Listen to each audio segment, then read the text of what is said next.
Sawona nkosazana. Kodwa ngokwabani igama. Awu, laze lalihle. Lafaniselana nawe. Isibongo kodwa ke ongwakabani uzalwa ngabani. Awu madoda. Cha. Yazi yakhona intombi.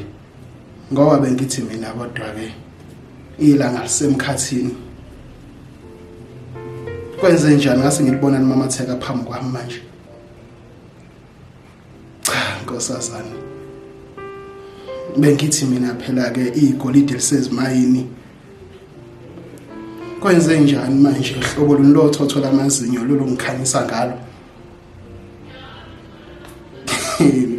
Kodwa ke ngizwe isililo sabantwana mntana womuntu engabe sani. Awu madoda. Yilabantwana onyathela ngabo. Umuhle ngane yabantu.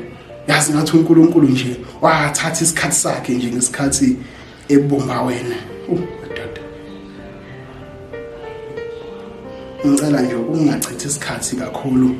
Ngivele ngihlala odabeni nkosazana. Ngiyangivumela. Awu ngiyabonga mntana womuntu.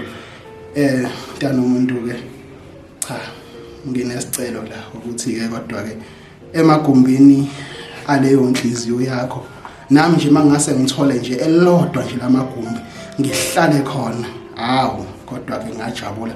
Ukhululeke nje mntana womuntu angeke ngikuhluphe ngizosiphatha kahle. Awu ukuthi unomuntu.